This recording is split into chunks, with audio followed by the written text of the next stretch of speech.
e pā e tō mātai matua nui I te rangi, Yehoia.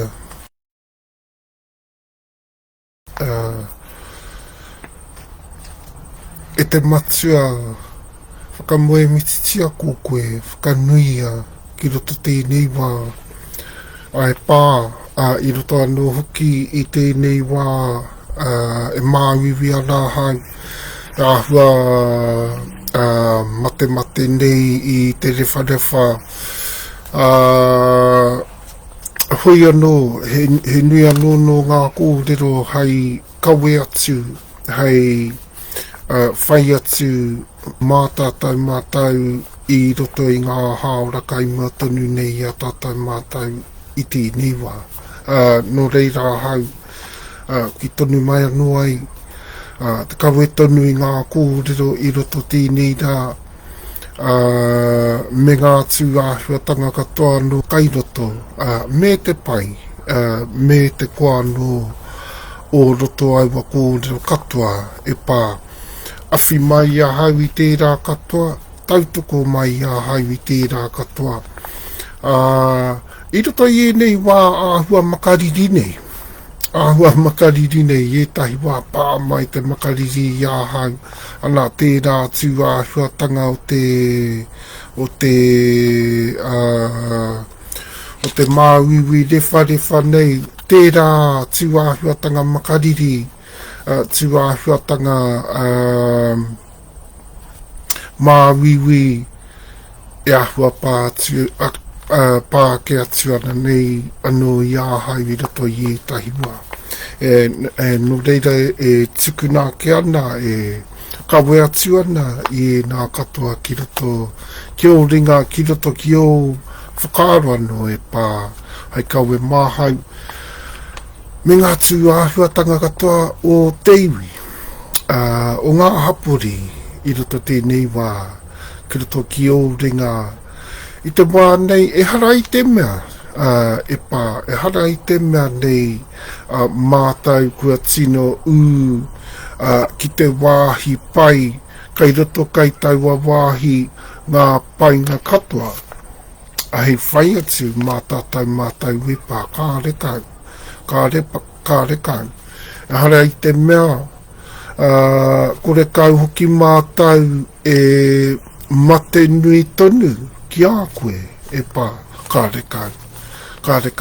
E rangi, he wāhi tonu kua tai ake atu nei e tātai mātau, ka tino whai painga, ana hoi anō, he nui tonu ki atu ngā mahi, hai me mea atu, hei mea atu mā mātau, I roto I ngā wā kaimua tonu I honei a tātai mātau no reira.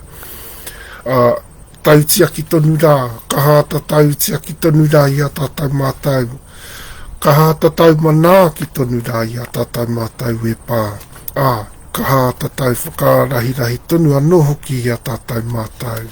Ai ngā wā katoa, ai te ao, ai te pō, ai tā ye hiuhi.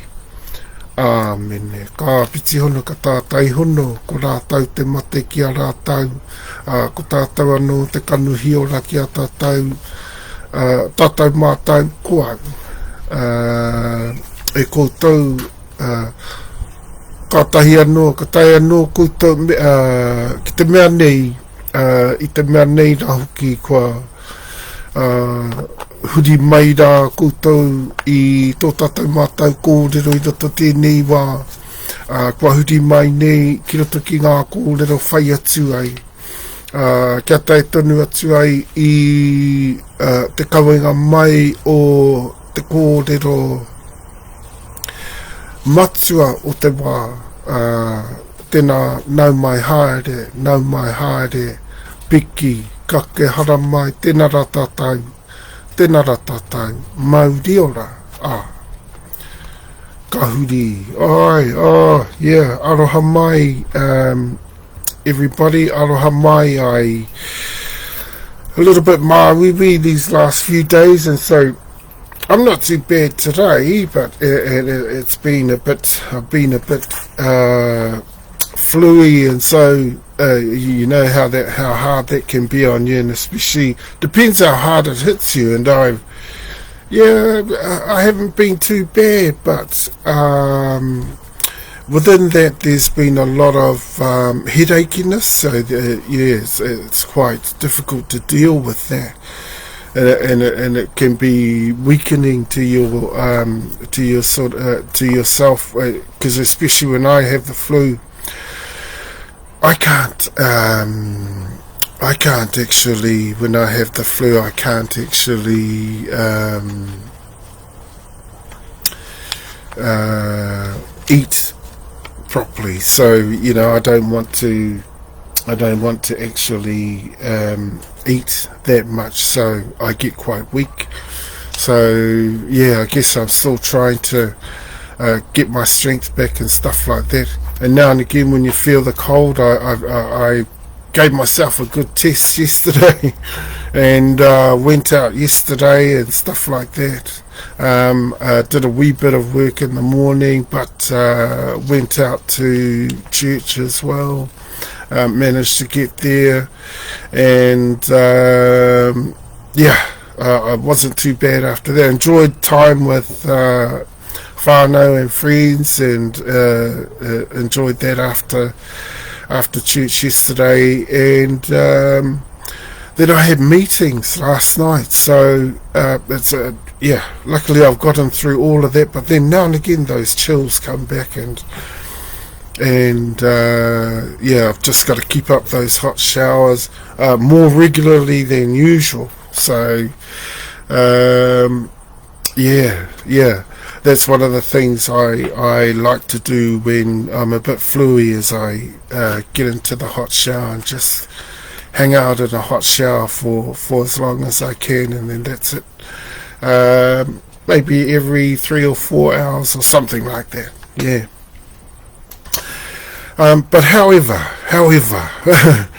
I made it to today, and it's a big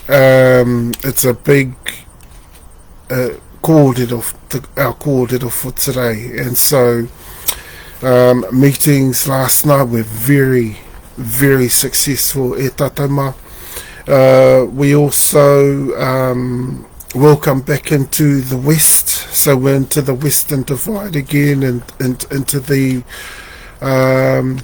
let's not say the main divide, but certainly the divide where the seniorships are of Tahumaakaakanuimatua, the divide where the Taiopuru Ariki Mataura is of Tahumaakaakanuimatua, and also where the entirety of the Hapu iwi can be found within Tahumaakaakanuimatua, is also is also within the WesternDivide. So e tātou mā, and the good news, first up e tātou mā, we have conclusion finally to that first settlement. Wairarapa is sorted. We have that news for you. We have it for you as of last night. We knew about that, and everything is sorted, and our connections through the Confederation of Chiefs, Moai Hapu, and connection and authority through Westminster, which has total authority over the Crown, Kahungunu and Rangitane, those who we have just defeated. Basically, we've defeated them in the whole of the process. So that's the first part of the news. That's the first part of our kōrero for the update today. Settlement's done. It's ours. It's got to be in our hands. So after today, we know the simple fact of the matter is the settlement's in our hands, as rightfully so, because we've trounced them, we've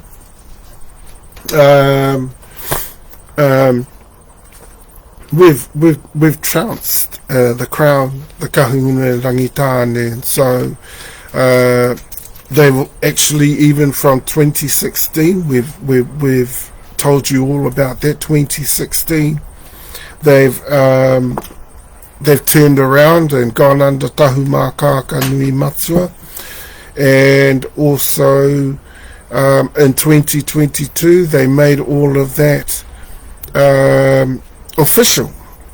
Okay, and so because they've made all of that official, e tatauma, what that means is that all of the conflict that they caused right from the beginning from 2009, they were trying to say we were all kahungunu, we were all rangitane, and we were all to go under them, under the Crown process. The first part of our kōrero today is not just to share with you the amazing success that today has brought. In fact, that last night has brought, and we know that that's going to be secured today and concluded today. So that's the good news for us. So in the update, what we're going to do is we're going to do a little recap. Okay, and that's what I really just started to do just then. We're going to do a little bit of a recap. E tatauma. Aroha, yeah, if I seem a little bit off, I'm on that. This is that other setup too, so that we can keep the cyber criminals out of the way. All of those of the opposition that like to try and hide away their cyber criminal activities, they're not to know, but it won't be too long. There will be actually no way in the world that they can get in anywhere. Okay, so but we've got them blocked out through this way anyway. So that's the case as well. So I might seem a little bit off colour or uncomfortable. Well, I might look a bit uncomfortable or insecure doing things. So this is because I'm trying to figure out, whether I'm coming out. Well, the last one worked quite well. We're in a little bit of a different position today. However, it should work still basically the same. So we should be fine there. And actually, I should be a lot better today than I was last time I did kōrero for TeTaiHauauruAukatiTai for the Western Division. E tatauma, HawhauaoMo. That's where we're coming to you live. That's where we're coming to you from live, and in Wairarapa, where of course the Tuakana Tahumaakaakanuimatua reside, and the Taiopuru Ariki Mataura and whānau also reside, and the Queen. E tatauma, look, I wanted to say that at the outset. Yeah, so settlement's done, sorted. We have control of that. We know that by the end of business today, that'll be in our hands, my hands, personally, my hands. So that being all said and done, everything's going to be fine from here. In terms of that, so next kōrero for the West, that's about in 4 or 5 weeks time. The next kōrero for the West, we won't have any more kōrero for Wairarapa, and in that time we might be organising already, or from the kōrero prior to that one, which is for the TeTaiHauauruAukatiTai. E tatauma, we could be preparing our way to go up to Taunahanaha te Wairua to also ask for the reins to be handed over up there as well. That's basically what's happening, and settlement rightfully is being given to our caretakership as rightfully it should be, because we've taken it out. Yeah. All of the conflicts that the kahunu rangitane and the Crown started with us in 2009. We battled them, got to battled them for 15 years. Yeah, we even knocked them over 7 times over, you know. But this is how they can still use the process. They were trying to use the process, but little did they know we had access to Westminster. We had access and authority through the Confederation of Chiefs, and little did they know we knew also how to access that officially, and we had people in place that were able to do that for us and bring the authority of Westminster into the entire of the argument, who is now running the show for our settlements. So yeah, that's basically what's happened. So now that we've got that, we're going to recap today. So that's the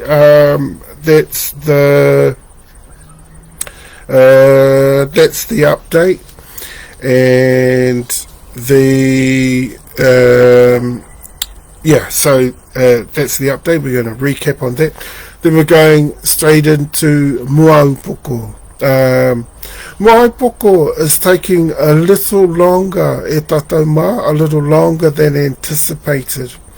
They may be finding it a lot tougher than we thought, or maybe they are just taking a little bit more time over discussions around the whole of the kaupapa, because it's a huge kaupapa to suddenly find, you know, if you've been for years and years and years, let's say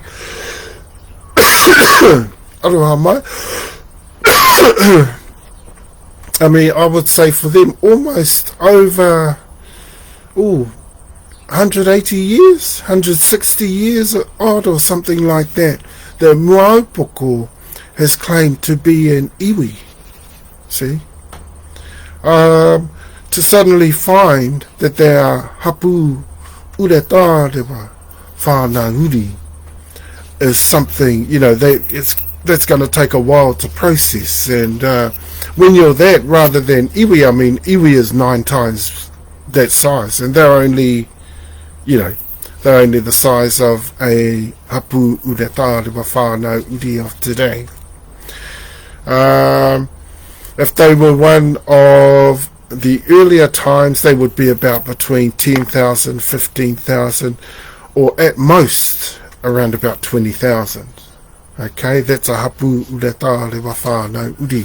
Iwi, we used to have about 120,000 at most, maximum. 1769 around about, we would be talking there. Now, that's circa 1769 AD. Okay.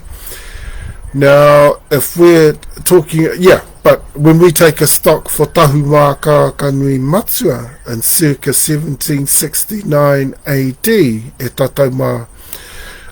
we had 160,000 in that time. Now we've got 280,000 plus. So look, we are very much an iwi. Okay? Yeah, Moaupoko needs to sort their way through the consistencies and the infrastructure and the structure and the formation of Hapu. You know, how that happens, and what are the stages, and how long does that take? Well, it takes a very, very long time. Okay? Some tribes never become Hapu. Let me put it that way. Okay?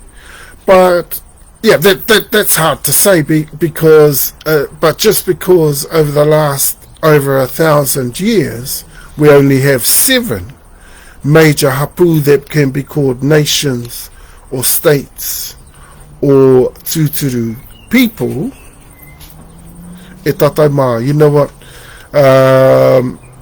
actually what that means is that, over a long period of time like that, some of those that started off uri whānau uri remained uri whānau uri. Okay? Some of those that started off hapu ureta rewa whānau uri remained hapu ureta rewa whānau uri. Okay? Now, if we're going to take up the more crown orientated thinking on this, where they said, it's fine for everyone to call themselves an iwi, which is that is one. If we look at the definition of the word iwi from within our tūturu reo, one, a backbone, iwi tuararo. Two, a people. Now, in tūturu times, a people, if we're going to look at a people like that, if we're going to say, as soon as you've got an ancestor, and as soon as you've got some people saying they're all one under that ancestor, that there are people, then that's not tūturu. If we're going to call that a hapu, that's not a hapu. That's not a hapu. You know why?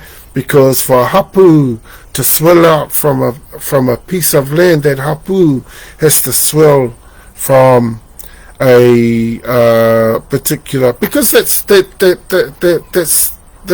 your basic definition for the word hapu, to swell and to teem with life. Okay, but before the hapu can do that, it must have an uretarewa. You can't do that without one. Okay, so that's where we need to be careful across the different tribes who are trying to argue against that, because they're too brainwashed with today's thinking, which is colonial. Okay, today's thinking on all those sorts of things is quite colonial. The whole diverse range that they've now come out with, which is colonial in terms of definitions for a hapu, and calling it an iwi, and calling every form we've got today an iwi, that's not possible. That's not possible. Even the most tūturu of our tribes today would know deep down in their hearts, that's not possible, because you need the uretarewa. Okay. Now, if we look at population numbers, now I remember when I was growing up, we had lots of people saying, that an iwi was about. I was confused by that. People used to say, tūturu. Iwi are tribes that, this is amongst the Kahungunu-Rangitane, mind you, and it'll go down really well with them too. Without sounding sarcastic or anything like that, but they used to pride themselves on that sort of colonial thinking. Now, they would think that around about 10,000 people in your tribe, that's it, you got your iwi, and those are your population numbers, around about 10,000, and that's not true. That's not true, because iwi, how can you call 10,000 people a state if that's the proper formalized definition of a hapu, which is at the fullest extent? How can that have only 10,000 people? Come on, that's a little bit strange, and that's a little bit far, that's a little bit too, that's less populated than you would expect for a state, right? A little bit less populated, and so the density is not so great there. If we're talking 10,000, no. Within the kōrero of Te Kura Yawarua, which is where a lot of our kōrero comes through. Te kura I awarua, the whare wānanga, the old whare wānanga of Pacifica, of Raiatea, Tahiti, where our tūpuna was ariki there, within that particular whare wānanga, where Tahumaakaakanuimatua was the last one that we know of there at Te Kura I Awarua, before we fully ended up over 1,000 years ago, coming into Te Tiri o Te Moana Aotearoa and Te Tiri o Te Moana Hawaii ki tau. Look, Te Kura I Awarua says that roughly 120,000 is your full extent tribe. What is the infrastructure and consistency that builds out to that? 5 plus to 8 plus uretārewa. See? And if you count all those and you put in the, yes, it is around about 10,000 when you've got one uretārewa, but an iwi actually tūturu e tātou mā, an iwi or a hapu iwi, as we like to call it these days in Tahumaakaakanuimatua, a hapu iwi within there, an uretārewa can have around about 10,000. Usually they're around about 10,000. Now, if you add ours up, we've got 1, 2, 3, 4, 5, 6, 7, 8, 9, 10, 11, 12 hapu uretārewa, now a hapu iwi. See? You add all those up, now that's 120,000 straight away. See? So how can hapu iwi be only 10,000? How, I ask the question, I pose the question. How can iwi be only 10,000? That's not possible. How can they not have uretārewa and still be called hapu? Okay, I pose that question as well. And so, just talking around a lot of those particular details that for some people, details like that become a little bit challenging for them to understand. Some people just resort to the modern colonial thinking that everyone's taken up, and they all start to crowd around that colonial thinking and start trying to make it something tūturu, that there's something tūturu about it, but there isn't. Okay, Te Kura I Awarua, the renowned whare wānanga of Pacifica of its time, says that there were roughly 120,000 per hapu that was a state or a nation or a tūturu people. Okay? Or a tūturu people. And this is why iwi was used to describe that sort of hapu in 1769. This is the little bit of legroom that you might get some of our tūturu tribes, even an original tribe. Now that was amongst us, amongst the Tahumaakaakanuimatua. And we're one of the original tribes of the countries, one of the original super tribes. Now, there were 5 of us, Moai Hapu, Deawa Hapu, Tahumaakaakanuimatua Hapu, Māmoe Hapu. Some of the Māmoe were here, but most of them didn't come over until the 1200s. Okay? Most of Māmoe did not get here until the 1200s. Okay, and then there's Moriori. Yeah, then there's Moriori. They were the teina of us all. Okay? And so Moriori were not the only ones here originally. They were the only ones written about, and wrongfully in a lot of different ways and via a lot of different perspectives, wrongfully written about. Okay,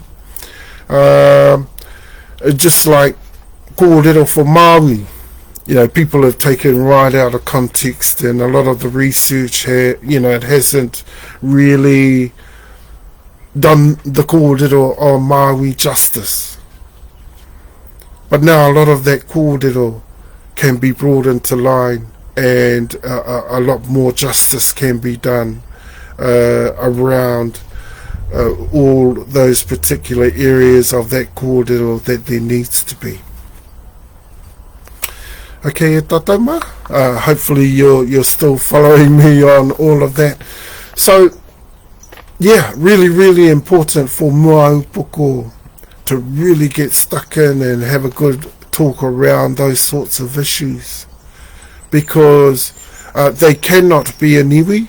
That's our direct kōrero. That's what our direct kōrero is going to be, because they're going to call us in at some point. And if we can do that straight away, if they accept the kōrero how it is, they accept, we will make sure that we reintegrate them with their taonga tuku iho that we have, with their whakapapa, with their uretārewa. If they have a good look at their uretārewa, they've only got one, and that uretārewa also doesn't just begin from us, but it also ends from us through Tahumaakaakanuimatua. Yeah, they need to have a real good look at that. Now, through Tahumaakaakanuimatua, yes it is, through Tahumaakaakanuimatua. Okay, and so there are a number of other factors that the Moaupoko need to discuss. So they're still having full-on wānanga out at hui kōrero wānanga. They're looking through everything. But they never knew. But they were a part of the originals of this country. But what you'll find is that not a lot of Moaupoko were actually here until the 1200s as well. Them and most of Māmoe came in the 1200s. Okay, but they were with us. They were with us. See, this is a lot of the kōrero that they don't know. And a lot of this kōrero has only just come about for them. So it's new brand new kōrero for them. And kōrero like that, I mean, look at how long it took Kahungunu to settle down and accept the kōrero we brought to them. It took them 15 years of total conflict, arguments all the time. We were like cats and dogs. It was terrible. It was terrible.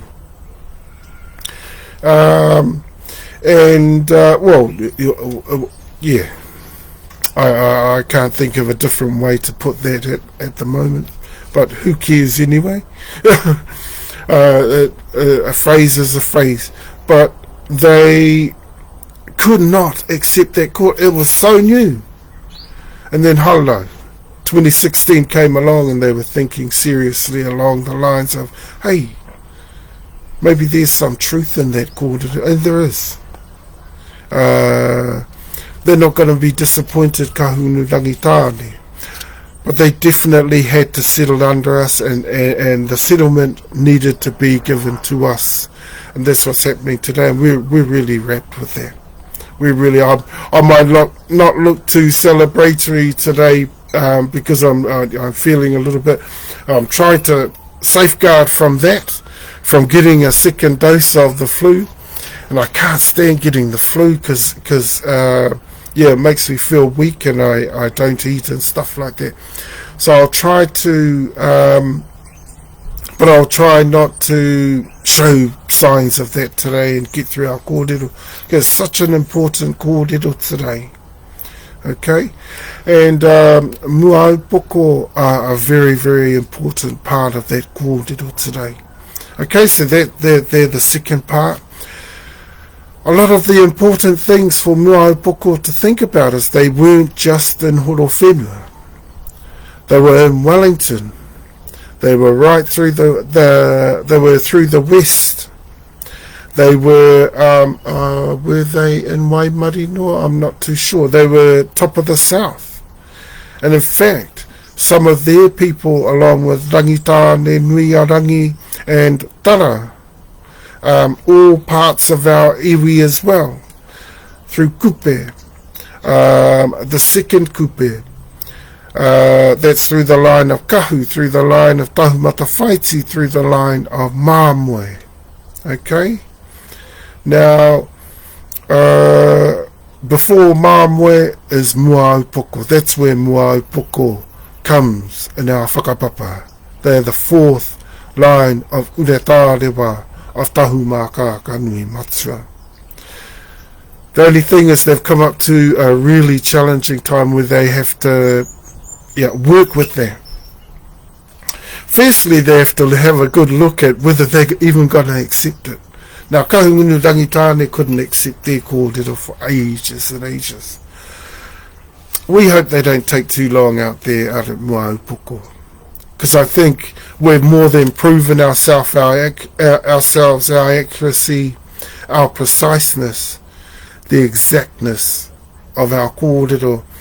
The evidence is abounding. The taonga tuku iho are truly alive and living. And their reo has been vibrant in the north for years and years and years. And but then again, people up there didn't know whose reo it was. Of late, and I think there was around about 2010, of late, people started to interpret that reo as kahungunu. And that's the reo where you would say that name, kahununu. Kahununu. Okay? And it's not a constant. That's how you can tell it's a reo of Tahumaakaakanuimatua, because that's not a constant. Okay? They're like some reo, like for Tūhoe, the reo that they speak is awa. And within awa, they have a constant. And you're always constantly dropping the G. See? Koinana. Koinana taku ano taku ki atu. He constant kairoto. Okay? He constant kairoto tonu I taua reo. Te takotoranga o taua reo. He constant, mahu atu I te G I roto I ngā kupu ngā, ngi, nge, ngō, ngu. Nā reira, haere nei te āhua tonu o te kōrero. Te āhua tonu o te takoto kupu, te whakahuahua o te kupu, te whakatū kupu I roto te kōrero a tūhoe. Awa, me ki, awa, me ki. Okay, and so e tātou mā, but I roto o Moaupoko, they're just like a reo of ours. Ietahi wā, kahununu, kahununu, kahununu, a kahununu. Ana he wā no, kahungunu, a kahungunu, kahungunu, a kahungunu. Hopefully that made sense. I think the second time I said that wrong. I think the second time I sort of got muddled up there.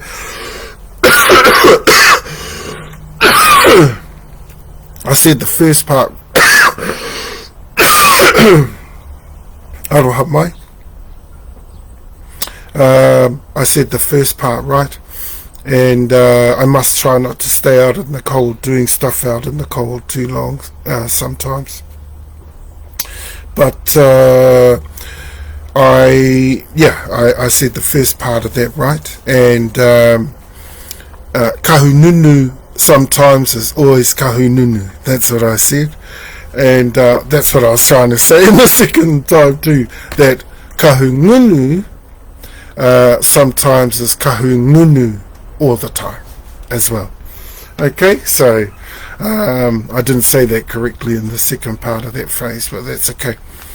At least I've explained that. So, look, e tatauma, yeah, so lots of things there, but those taonga, see, this is the challenge for muaupoko. This is the challenge for them. They don't accept their line. They don't accept that we are their iwi. We are their hapu. They come from us. They are the fourth line uretārewa. They have a huge, long heritage in this country that they never knew that they had. That comes from us.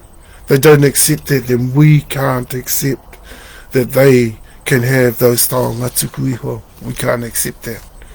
Because first and foremost, those taonga tuku iho come from Tahumaakaakanuimatua.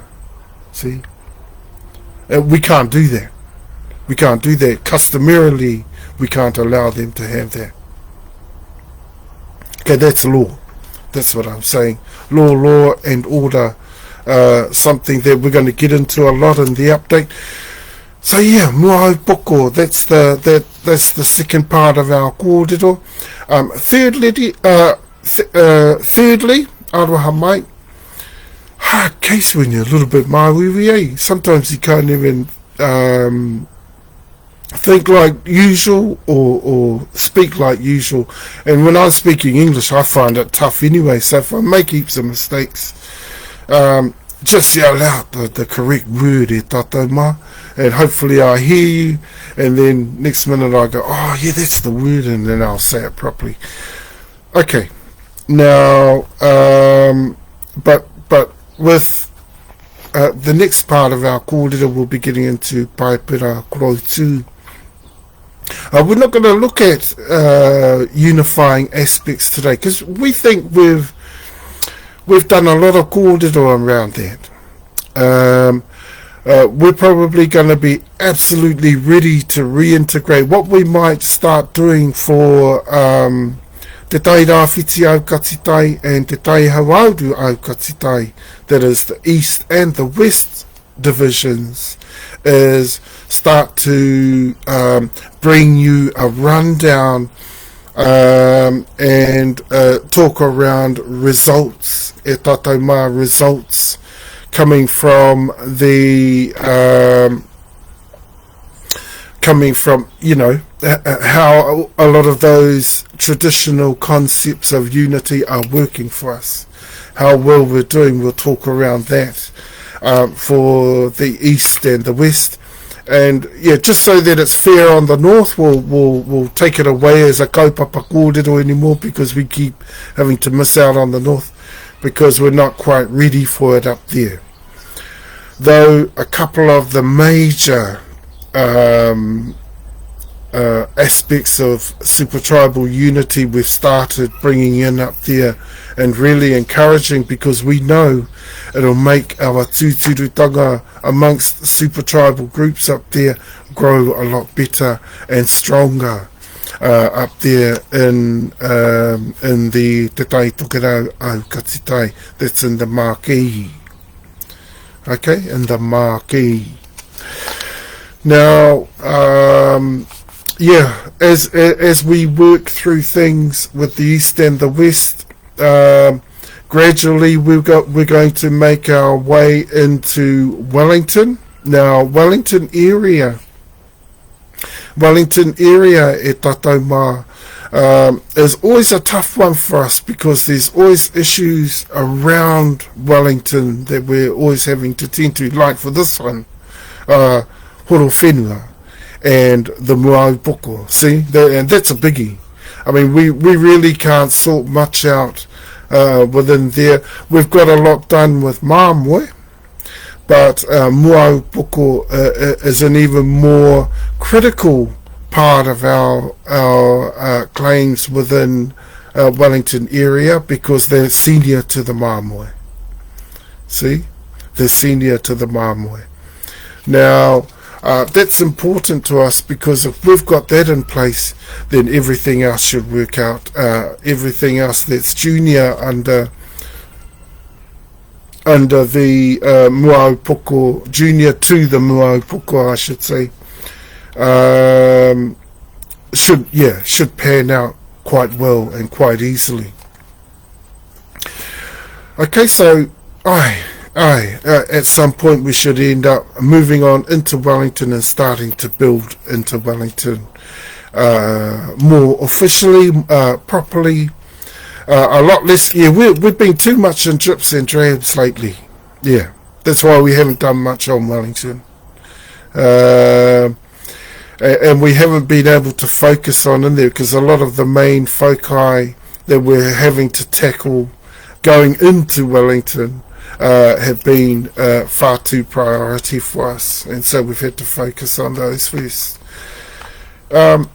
We think once we've got Muaupoko, everything else is ready to flow from there. And all the junior ones being intact, and Muaupoko being one of the major ones, because Muaupoko is so well intermarried with Tara, see? And then you've got Orotu, senior to Tara, and Orotu coming into Māmoe. See all those connections, how important they are? That's how we work. We follow the tūturu sequences of our tūpuna. We don't just dive in and, we all pile in and we say, oh no, we're this, we're not that, and we all have a big fight until someone who's telling the truth wins out. That's not what we're up to. We're not up to anything like that. We're up to getting things correct. We're up to getting things customarily put together. We're up to getting things more in perspective. And we're talking TeRunangaKoHuiarau perspective.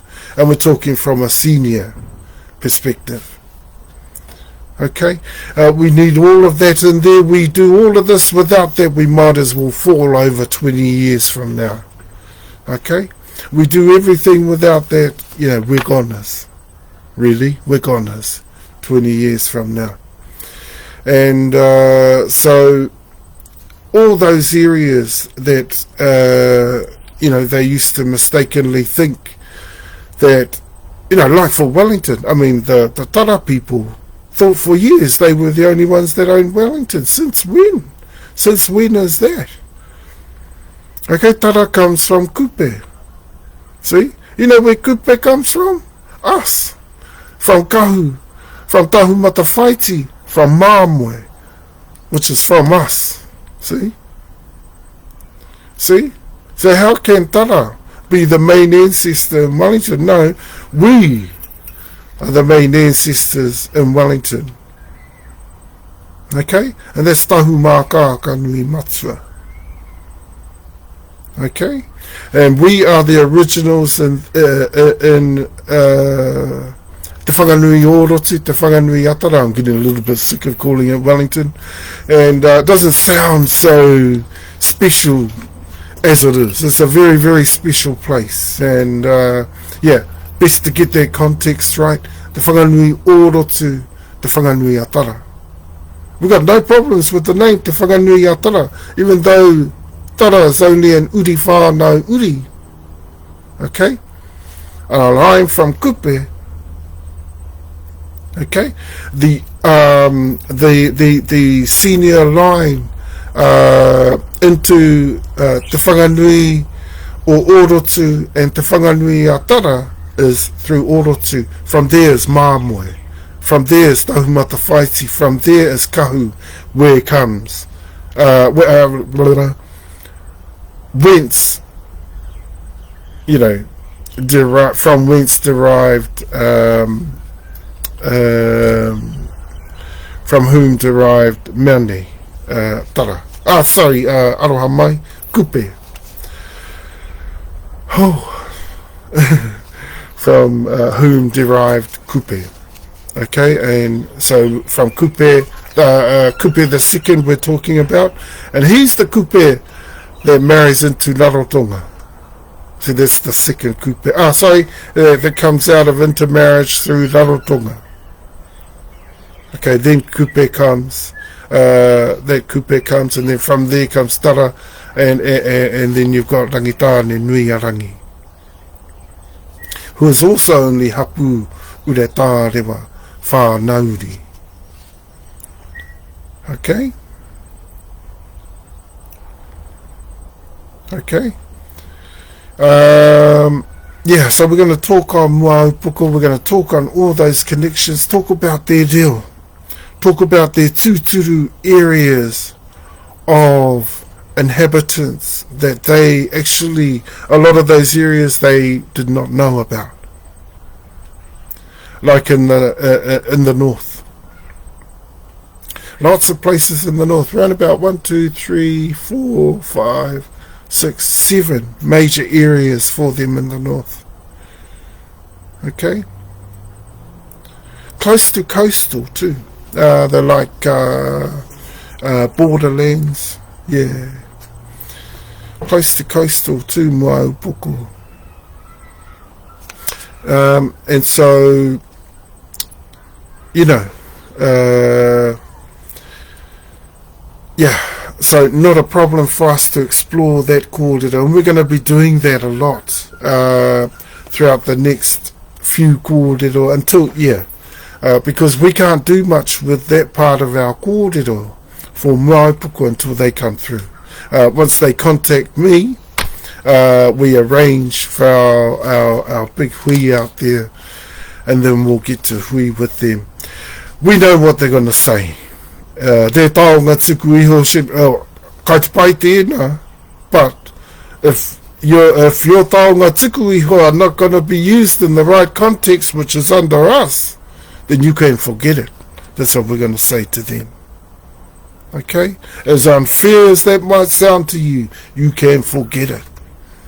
If you don't want things changed for you and you want to keep those taonga, then don't you change things for us and make things different from our tūturutanga, see? Which is where they actually originate from. Now, hopefully they're not too brainwashed like some of these other junior groups. Okay? And this is what the problem is. We're dealing with brainwashings. And the problems are actually not belonging to these junior people. The problem is the Crown. This is the sort of thing that they've done to these junior groups. They've brainwashed them. They've gone, you're this, you're this, you're this, stay this. And so we can have access to the land. Once we've got that access to the land, we are boss in this country, which is about to disappear. Yeah, they're no longer boss in this country, really. But that's what they said to these Taina tribes. So long as you keep to the story that we want you to, we remain boss in this country. And that's actually not going to be the case. Okay, because that's how they formulated LNGs from all the most junior in the land. And that's ridiculous. Because most junior never ever had that sort of mana.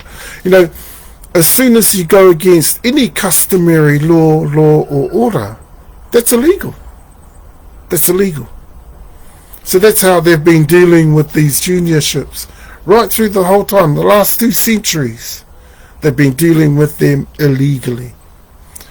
And that's how we got to smash the Crown. We said, hey, Bay, you can't do that. You can't do that. That is illegal. Okay? So, yeah, a lot of the time indirectly, or a lot of the time in their face if they ever caught my videos and I spoke directly to them because I didn't get a chance, you know, to actually speak directly to them sometimes. Yeah. And then they soon learnt where we stood as a hapu iwi, or as an iwi, or as a hapu, or state, nation, or tūturu people, which is not what Moaupoko is. Okay? What they'll find if they have a good look, they need to have a good look, is that a hapu iwi is about 9 times what they've got, or even 5 times, between 5 and 8 times what they've got. Okay? And yeah, and what they'll find is that a lot of what they've got is basically just the hapu ureta rewa whānau uri. Okay? Okay, now PaeperaKoroutu e tatama. PaeperaKoroutu is built up of the remaining 3 literary devices, and those 3 literary devices, now I can't even remember what time I started. Now I think it was about 1 o'clock, if I'm right, or maybe it was a little bit after 1 o'clock. I'll take my time from after 1 o'clock. I'll make it, say, about 10 past or 1:15, which would mean we would be coming up to the hour now.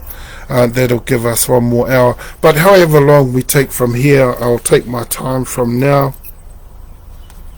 And so at 2:15, the hour's up, or maybe, yeah, I'm a bit inaccurate about that timing. But how we end up from here, that's the timing for our kōrero for today. But a very, very important one in PaeperaKoroutu. First of all, we're going to be talking about the reo hapu. Okay, the reo hapu, or that's the reo for the Owero u whakeia, why it's being used so sparingly and with so much more specificity at the moment. Okay, and it's not being used so abundantly at the moment. Okay, so we're going to talk about that first, and then go into the 3 literary devices. Nothing about traditional unity, because we're going to start bringing into the East and the West kōrero, measuring how we're going there. Okay, when we're going to use examples of all this sort of stuff at work, all these concepts, how well they're working, what we're doing to ensure that these sorts of things are running properly within our hapu iwi. Okay, from throughout the different divisions. Okay, of course we can't start that in the north yet. Once we get tribes working together a lot more, not just within themselves, but between each other. Remember, we've got all 7 hapu iwi, the primary hapu iwi of the country, all in the north. Okay? And then we've got numbers of uri, whānau uri, and then we've got hapu ureta rewa whānau uri around the place as well. Now, whilst there are some questionings about our different tribal statuses and structures and formations, etc., etc., etc., and whilst these definitions may define the thinking of Tahumaakaakanuimatua, what you will find is that, not much different from any other. Okay? Not much different, if any difference at all. You may have just called, like for an uri whānau uri, you might have called a group like that something different. But I know it definitely would not have been called a hapu. See? Now, definitely not a hapu. Not every group, without ureta rewa was called a hapu. That's no go. That's a no go zone. That zone. But I know some tribes are hoping to be able to do that. No, they can't. That's not a hapu. Okay, because a proper swelling out of the land needs to come through an ureta rewa. You can't just have that's a colonial defining of what that is. Okay?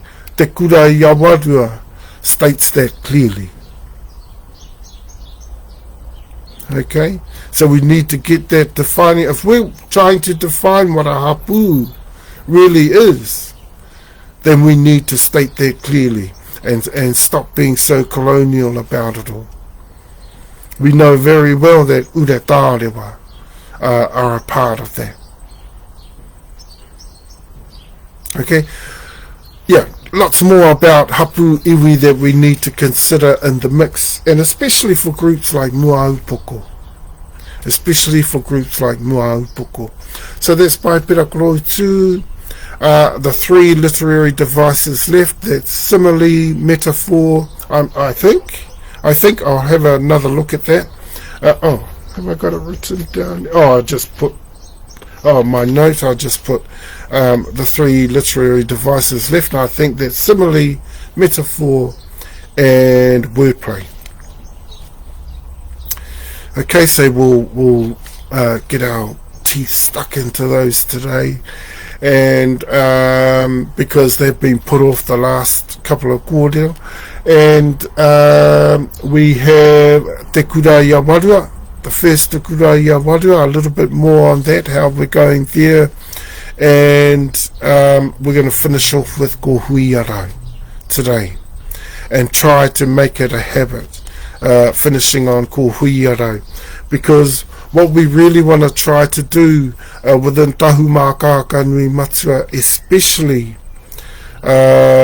because of our tribal way, our way that we do things at Tahumaakaakanuimatua, Tutura, is that we make sure that we drive those critical areas of our hapu iwi foremostly. Okay? And the reason why we're pushing Kohuiarau foremostly is because governance on a national, that's not quote, governance on a nationally viewed level, from a national point of, nationally based view, e tatauma is highly important to us, because it was highly successful from 1815 to 1840. And sort of got slowly ground down and shut out between 1854 and 1947. Okay, but it battled on. Kohuiarau. Now we're getting it coming out. So we're starting to look at ways we can start to work a lot quicker and a lot more efficiently and a lot more substantially moving forward within Kohuiarau. And so that's going to become an important part of kōrero. So that's our whole kōrero for today. We're going to finish on Kohuiarau today. And e tatauma, very, very significant, eh? So let's recap. Let's recap for Tahumaakaakanuimatua. Now, we entered into the claims process 2009, 17 June 2009, okay, to be exact, 17 June 2009. And when we registered, we had that little argument because we knew we weren't kahunu, we knew we weren't rangitane, and so we stated, well, at the end of the day, we need to agree to disagree on this particular organisation you've got going on in there. Remember, this is our first time in the claims process, so we were fresh off the boat, well, whatever, however you want to put it. We were brand new. We're brand new to the process, but we stated our case right from the start, and we said, hey, we're hapu iwi, okay? We've come into this, we're a real one. This is what we said to them. We're a real one. Okay, and we're Tahumaakaakanuimatua, and we come from Tahiti, from Moai. Raiatea Tahiti, that's where we come from. We're part Samoa and part Tongan. Okay, and we come from Tahiti. We're also the Ariki of Te Kura ia Warua. Okay, the most renowned of all Pacifica of its time, of the Whare Wānanga. So, look, e tātou mā, the important things to remember was that we got promised that as an independent Hapu iwi, that we were going to be respected as that, as an independent claimant. Even though we were getting stuck under an LNG, we were agreeing to disagree with all of that crap. So to us, that was all garbage. And we told them that right through. And this is where the argument started, because as soon as we were registered, hello, big conflict. Big conflict straight away. Here was the kahungunu, without us even knowing, behind our backs, pulling us down and saying to the Crown that we belonged to them. Why aren't we playing ball and staying under their LNG status? And we were going, up your bum with your LNG status. We know that we are from Tahiti, Raiatea Tahiti, and we know that you are from Rarotonga, so how can we come from you? See? Now, then eventually it worked out that actually kahungunu, all the things they were stating, they didn't have the evidence to substantiate it. We had the evidence to substantiate everything that we had to claim on.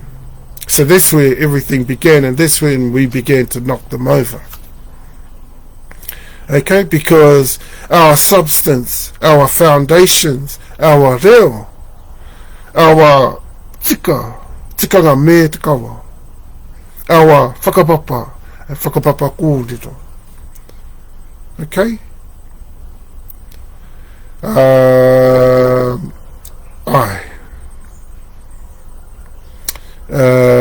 Our tikanga whenua, tikanga tangata, e rā mea katoa, atuatanga. Even our Māori tanga. Okay? All of that, right through from Ranginui and Papaha Winuku, all of those sorts of connections that we have through, even our spiritual connection. I wasn't saying we're Māori people there, by the way. I was just acknowledging our spiritual connection to a Māoriness that came from our tūākana. Not us, but our tūākana as a spiritual force, but also works just as well within a pure form of physical and materialized state as well. Māori. But never have we ever been called a Māori people, and I'll tell you why. Because this is why we talk about the structures, the consistencies, the componentries, the infrastructure of a hapu, or a swell of the land teeming with life. We talk about that structure all the time in Tahumaakaakanuimatua. Why? Because that's how it grows. That's how it expands and becomes a hapu. Okay, without those components it can't do that. Alright? Without those componentries it can't do that. Okay, so we're recapping here, tātou mā. This is where we came from. The kahungunu rangitāne started arguing and lying. They were lying into the space. Tāhai. That was one of the major words of one of our hui last night. Tāhai, because, we were being very critical of some of these other groups that have been tāhai. And that's what they were doing. Kahungunu rangitāne. Yeah, and so basically from throughout there, 2014 was the first offer for settlement. 2014. Okay? Another one 2015, another one 2016. We got more in 2017, and then we got more 2021, and that carried on through till 2022. When we got the current one, we got told about the current one, which goes back to 2016, and they still had the current one on the table. Well, none of that matters now, because Westminster has control under the Confederation of Chiefs of everything, and that's how we've got control. Because rightfully so, I mean, we've beaten them right through the whole of this process, and that's why we decided to recap it today, just so that you understand where Kahungunu are truly at, Rangitane are truly at, and where the Crown truly are at. Yeah? They no longer can dominate this space of Tahumaakaakanuimatua and dictate the space any, you know, they can no longer do that. See how at the start they could dictate it? Because they had charge, and they tried to pull us into a process that says, oh, we've got LNGs here, and your LNG for Wairarapas, Kahungunu and Rangitane, right? You got to go under them. We said, hey, that's not right. We're not even from them. See? And they said, oh, well, that's the sort of the information that we've got. And we said to them, really? Where's your evidence on that? And they couldn't produce that then. But what we said to them was, well, look, let us put it this way. We're from Raiatea Tahiti, we are Moai. Kahungunu Rangitane, they're from Rarotonga. How can we be from them? Okay? And another aspect we want to challenge you with. If we are from Raiatea Tahiti, and we are also Moai, and we are also part Tongan, part Samoan, then what you need to understand about that is that we're far too senior to come from these junior groups from Rarotonga. We're far too senior. Okay, and they, you know, they kept their process the same, 15 years went past. We knocked them over 7 times. They were keeping their process the same.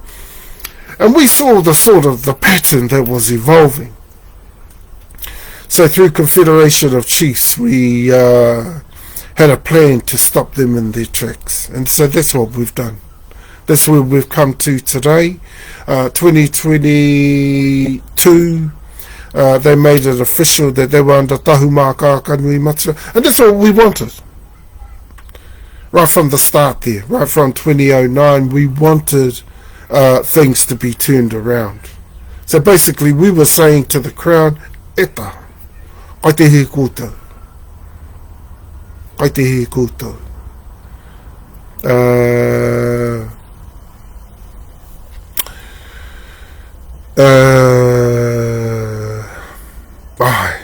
Tahurike atu mātau I a rātai. Tahurike atu mātau I tā te karauna. Te takoto mai o te karauna o nā tikanga tika me te kawa. E rā atu āhuatanga katoa. We said eta. You know, and so we challenged them. They wouldn't give in, 15 years wouldn't give in. But they had sneakily started to organise themselves to give in 26. So we wish they didn't do that. We wish they didn't do that, because then we wouldn't have been so hard out on them. We were still hard out from 2017 onwards into 2022, which was when, you know, speaking of hard out, we started to lay the whakatapu. Oh, sorry, was it 2022? 2021, I think that was. October? Or August 2021. That's when we laid the first of the whakatapu. That's in Wairarapa, within which it still is laid. Okay? And we have official control now. But that's how it's come this far.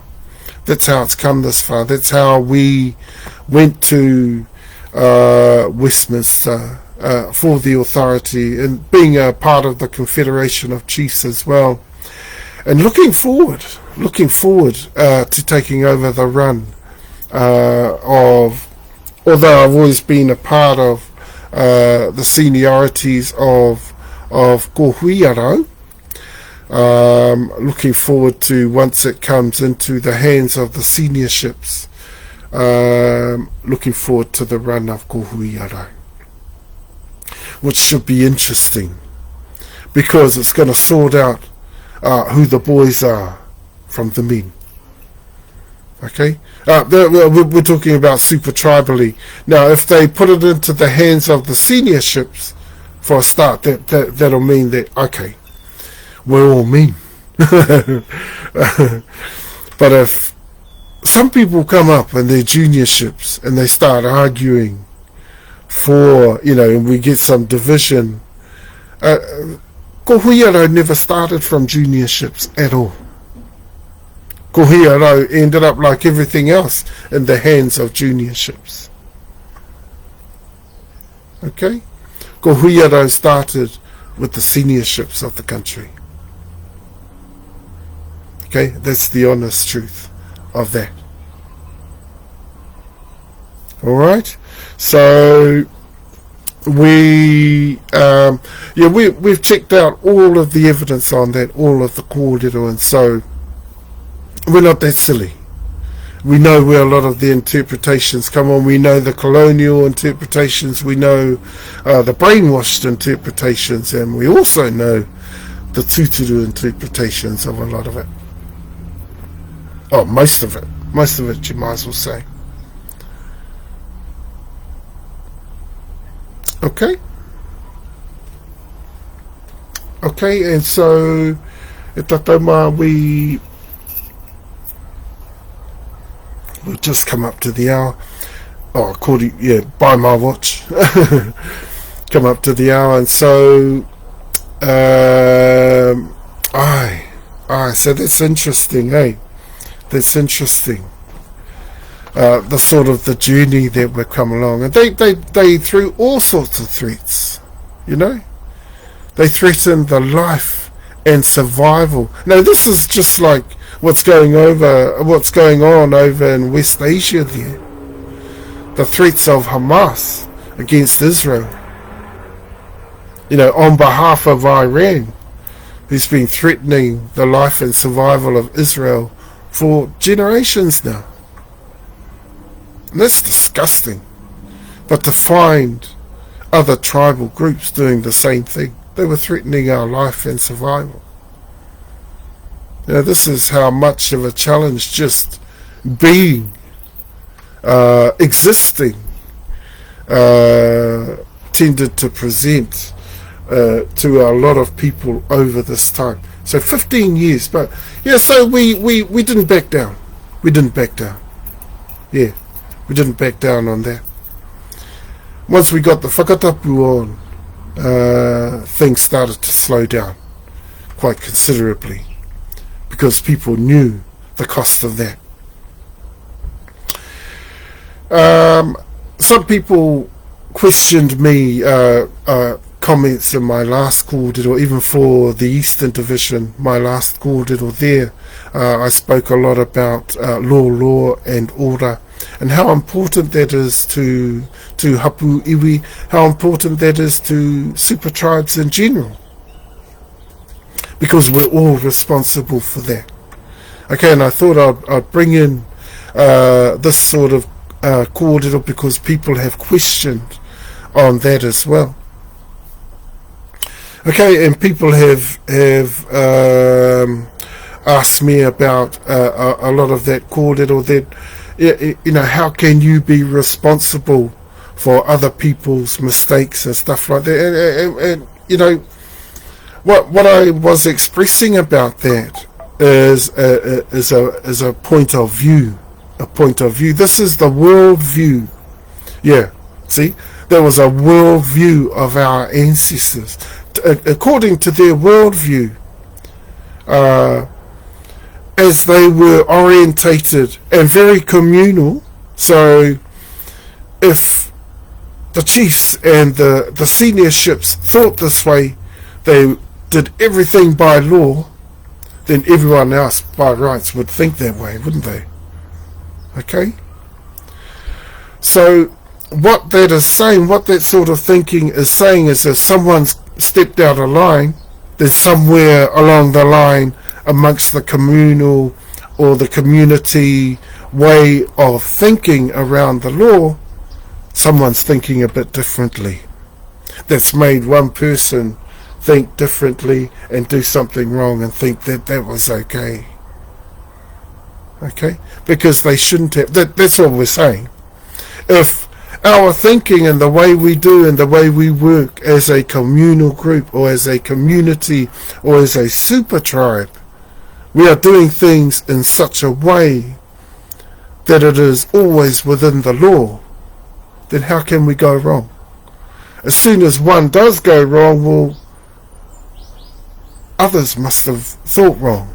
People may be talking wrong. Sometimes they might be just joking, but somewhere along the line someone went wrong. Of course, that we don't want to say, serious crimes belong to everybody. Sometimes serious crimes are associated with a lot of other problems and stuff as well. But I'm just talking about crime in general. Okay? We're not talking about really serious crimes here. Those are a bit different. There's a lot of different other issues attached with those. We're not going to try and say we're all responsible for those. But when you look at the worldview, it sort of still fits in. Hey, it sort of still makes sense. It sort of still, somewhere along the line, there was an understanding for our tupuna that no matter how serious the crime, to them, they weren't going to do it. They were never going to do the crime or do the time. But then we're talking about a whole different ball game when we're talking about the law in our ancestors' time, because there was a huge amount of fear involved within the law. So a lot of the time crimes in earlier times, pre-1450, weren't that serious. They weren't really that serious. Okay? Though the odd one was, crime wasn't that serious. But after that time, crime started to get pretty bad. Some of it was even encouraged by outside forces. But then a lot of the stuff, what I'm concerned about is the stuff from inside forces that we did war about sometimes. I'm concerned about that. Sometimes that sort of thing happened. So being asked about things like that, things like that don't surprise me that people would be interested in knowing about. I'm talking about our cultural worldview as super tribes. To us, the law was a responsibility of us all. And what I'm not saying is that we have all done the crime with a certain, that a certain person's crime is all our crime too. No, what I'm saying is it's our obligation that once that person has committed a crime, that our obligation is to ensure that that person is corrected and they never commit that crime again. Okay? And that the crime in general is not committed again. Okay? Lots of different factors with lots of different crimes though, so I don't want to get too caught up in all of that. No, mind you, no one's approached me on anything like that, but just in case some people are starting to think around real serious crimes. No, we're not talking about stuff like that. We're talking about law breaking in general. We don't do that as a culture. That's not a part of us. Okay? But this is why I've been really critical of Kahungunu Rangitane, because they did that all the time. Right through the last 15 years, all the time. That's all they did was trespass, trespass, trespass. Corruption, corruption, corruption. And I hammered them all the time. I hammered them all the time. Non-customary all the time. No deal all the time. Okay? Well, not real deal anyway. If we did get some deal, we got some deal that was sort of most of the deal that comes out of Kahungunu Rangitane, I'm afraid to say, is puka puka. Okay? You might get, kaka. And we're not talking the kaka wahanui type either. Just kaka. Okay? And it's, we're talking wairara patararua. Okay, wairara patararua. Now, I don't think they'd be too ashamed or embarrassed for me to share those sorts of facts, because they are facts. Okay? So for them to share tūturu reo is very, very difficult. Why? Because they don't have that. We have that all the time. So, yeah, very, very easy for me to say, eta, and so that's where we came to. The whakatapu, we laid that right over Wairara Patararua, and it's still over Wairara Patararua.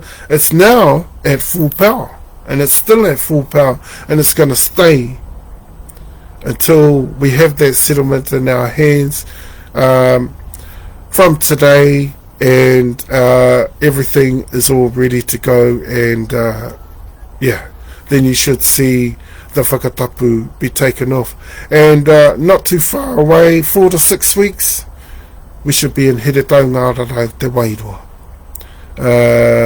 dealing with our settlement up there next, and looking to get control of our settlement of the entirety of Taunahanaha te Wairua as well.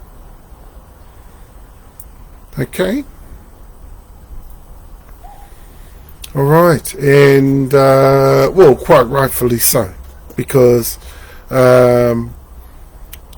we are the hapu iwi of Wairara Patararua and the rightful holders of the hapu iwi and possessors. See, notice how nothing's changed for Kahungunu Rangitane. This is why I wanted to recap for you, so you can understand how we were able to get control of the settlement in the end. Why? Because we've kicked them. They've changed, gone under Tahumaakaakanuimatua. Now, at the beginning of the year, remember, we got word that they were challenging for the leadership in Tahu, and we laughed at that, really. We laughed at that, and some of our people, they got up in arms. They got up in arms, and that's literally. Literally, and they could do it again, if we had trouble, but there's no way we can have trouble now. Everything's all good now. So, but they've tried that, and the last word I had with the Crown was that there was going to need to be an acceptance of the settlement of 2016. So same things on the table that they put to us from 2023.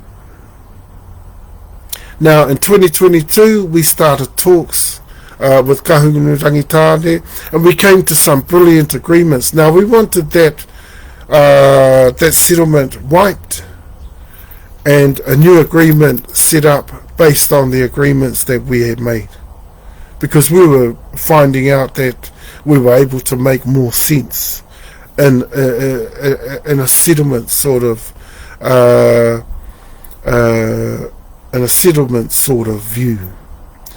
In terms of finding a settlement that was acceptable to all parties, and not just them, and the Crown, who, basically I've already explained, right through this whole process, they've been full of crap. All three of them. Okay? So basically, illegally, they started off illegally saying we're all kahungunu rangitāne, to now saying, because we've turned Tahumaakaakanuimatua, we can now take you over and run you too and take over the settlement, blah, blah, blah. And that's not true.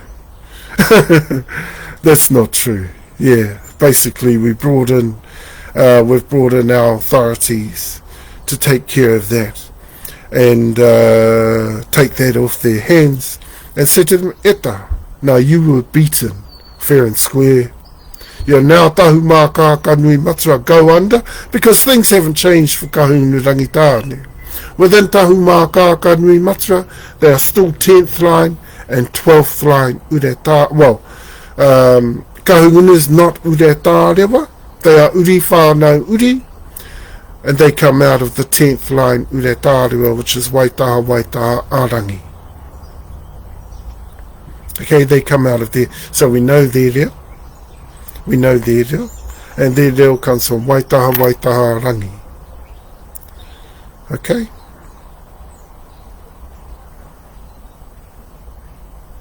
Okay, they also have reo that comes from Rā Kainui. That's Iwi Te Rerewa, the wife of Moteo de Haia, pōkai whenua, pōkai moana. Okay?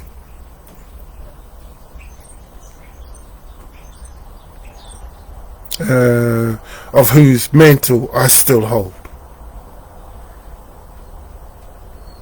Okay. We have a bit of organisation to do with Waitaha Rangi and Kahungunu. Now,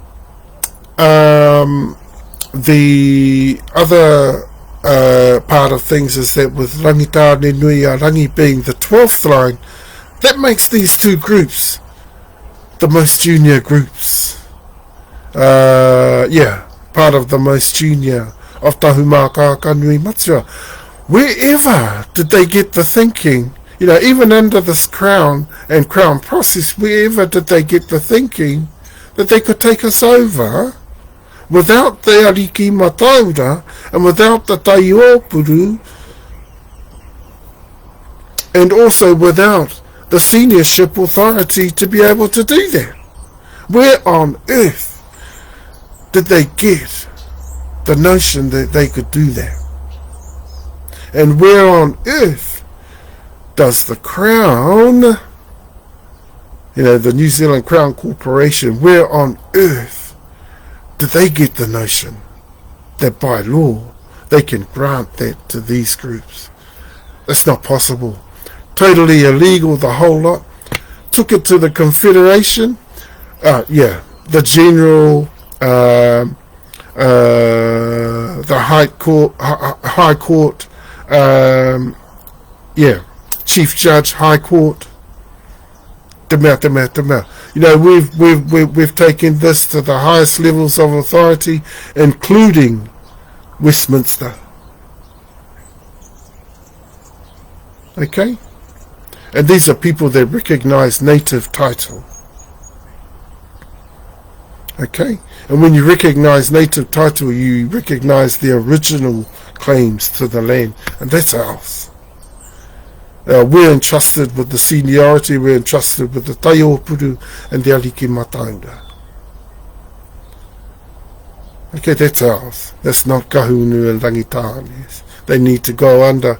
And so the only way we could do that was to get the general, the chief judge, High Court chief judge, and our lead of the Confederation to, demand that of the Crown, firstly, because the Crown is, basically just a bum boy in the country. A bum boy set up in New South Wales under the US Treasury to do I know at some point it became independent, but at the start it was presumably to do a job for the Queen. Now that's not exactly what was happening. We know that. We know that the Queen wasn't being, all her desires for this country were not being adhered to. But that's a whole other kōrero. That's a whole other kōrero. Okay, so we won't go over all that kōrero, but just to say that the power is still back in Westminster, not with the New Zealand Crown. And we now have that granted over the Confederation of Chiefs and are working with authorities from there, including the General I spoke about, in order to get control of the settlement. So it's all ours. And it's all done. And that basically is the whakapapa kōrero on that, the chronicle of that, if you like, and how we came back into power, fully back into power, and waited up a Tararua. Yeah, about 4 to 6 weeks you'll hear, because we've got to make the hui first, we've got to formulate the hui, get the hui with the authorities among the tribes in the north. Oh, sorry, not in the north. In Taunahanaha, Te Wairua, and do the same thing there. Okay, and so that'll be our second settlement, that one. Hopefully my puko's not too far away, and we're feeling good about the north, by the way. So lots of good news about the north. We're enjoying the north. Of course, our Moai people, they're always in the north, so we get to know everything that's going down there. So we're pretty happy. We're pretty happy with things. But e tatauma, things are going splendidly well. Splendidly well. But that's that part of our kōrero. Let's look quickly at Moaupuko.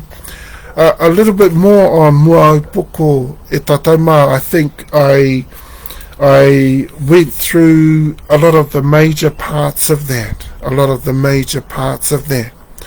Moaupuko might need to be careful on their northern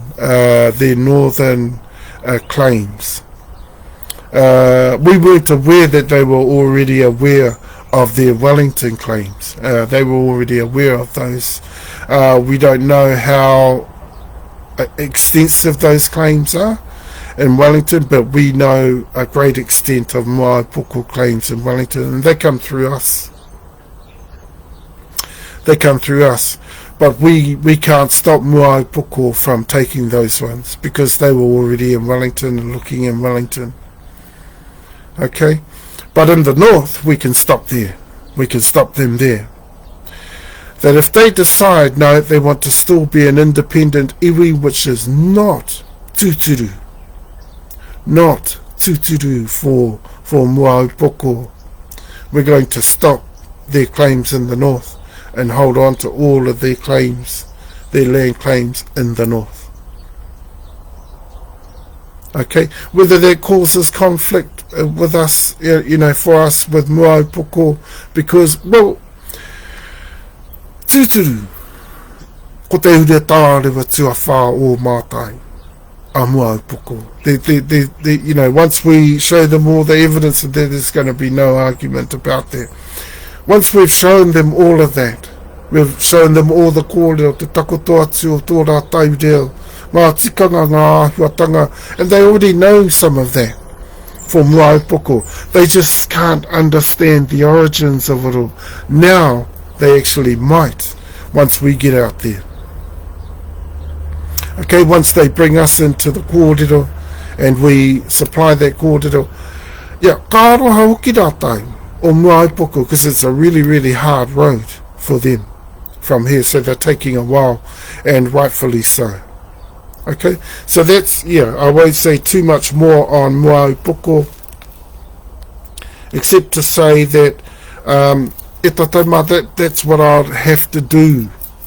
I'd have to order that, you know, if Moaipoko disagreed to return to our Hapu iwi. And they said, no, we're Hapu iwi, we're going to go, well, where's your other 4 or 7 or 8 uretārewa? Okay, that's the question we're going to ask Moaipoko, and we're going to say, eta. You know, kai whea te reo, tua rua, tua toru, tua wha. You know, where's all the other reo of Moaipoko then if you're a Hapu iwi? Because Hapu iwi don't just have one reo. See? That's a Hapu uretārewa whānau uri. Originally they only have one reo. And that's what you'll find with every Hapu uretārewa whānau uri. Okay? That's what you'll find. They only have one reo, see? And Moaipoko's only got one. And we know that. See? They might have connections where other reo comes in, but we're talking about Tuturu, Ko, Moaipoko. There's only one. Okay, iwi don't have just one. Awa, let's give you some examples. Te ati awa, probably about, we looked through about 12 to 13 reo, and te ati awa nui no runga te rangi. Awa nui a rangi, roughly we've looked through about 14 reo with an awa. Now they haven't just got one reo. See? That's what an iwi is. An iwi is 9 times what you got. See? You know, and if we looked in Moriori, it'd be the same there. If we look in Māmoa, yeah, basically it's the same there. They got 7 different reo. But then you put on top of there the 3 main reo, because we're all Tahumaakaakanuimatua. What's the 3 main reo? Te reo matua, te reo a Hapu, te reo Hapu. See, those are your 3. The means of communication most of the time was carried out through those there. Okay, how many do we have though? We have 21. That's huge, eh? And that's more of a sign of how senior we are, rather than how big we are. It's more of a sign of our, because we've grown so much over the years. We've grown so much over the years. For the 7 iwi in this country, for us to expand into the Hapu iwi that we are today, took about there was about a 600 to 700 year period over that, over 1,000 years. Okay, that's including awa coming in, you know, in 1350. That's with Te Ati Awa Nui no Runga Te Rangi also coming in around about that time. Between then 1250, and then you've got in 1250 Te Tini o Toi. Okay, Te Tini o Toi, Māmoe, Moaipoko, yeah, you name it through that time. Waitaha Nui, Waitaha Ariki, te mea. All those ones coming in as well. Okay, and let's not forget, that's a very, very unique and very, very specific area to have a good look at. If you think you're an iwi, have a look at how many reo you got. How many reo right at the core of your iwi, and if you've only got one main core one that comes from your uretārewa, then you're most likely a Hapu uretārewa whānauri. You're not Hapu iwi, or a Hapu that you can define as a state or a nation or a Tuturu people, or more so a people from a customary worldview of our super tribal worldview. of our cultural worldview.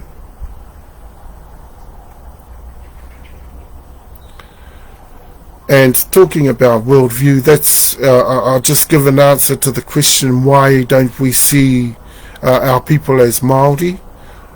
Well, this is basically why we don't, because it's not true. It's not true. That's a state of pure form. If we're saying that we are the same as the world around us, the environment, well, yeah, I guess we're a product of the atuatuatanga, we're a product of the world around us, but certainly a part of it, you know, but the whole of the world around us is more Māori than we could ever be. Okay, why? Because it all comes from Ranginui and Papa, see? Through their spirituality and through their atuatuatanga. We are not it. See, because what changes that is when you look at the structure and formation of the Hapu, that's what helps you to understand that. Customary identity doesn't begin before that. It doesn't begin before that. It begins after that. See? So that Māoritanga belongs to the atuatuatanga from Ranginui and Papa into the TeTaiHauauruAukatiTai. Putakatoa I TeTaiHauauruAukatiTai. Okay? And then ka puta mai I roto te ure tārewa he Hapu. Ara, tīmatahia mai rā te tūwā kiri tangata. Ki roto tīmataria mai anu ai. See? So if you think about those things, customary identity, true customary identity begins ki tēnei mea te tangata. Ki roto ki te rātu āhua tangata, te hapu mai o te hapu I te wenua. Ara I tēnā puta mai.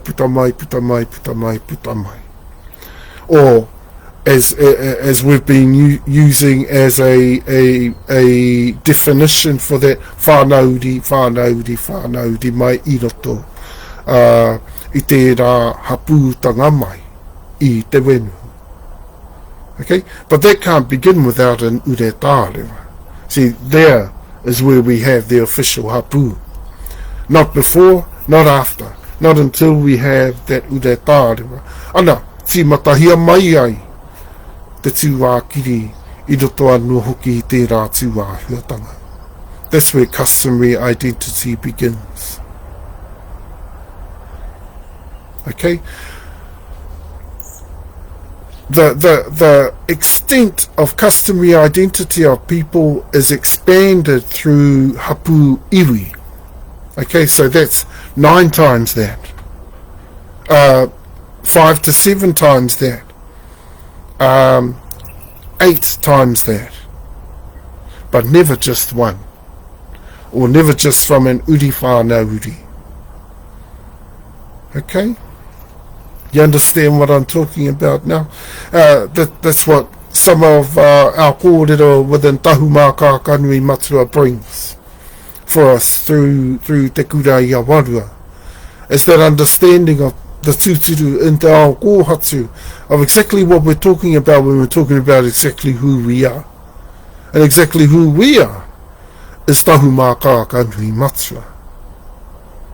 Okay? Because that's our ure tārewa. That's our ure tārewa number 1, right at the top of our hapu iwi.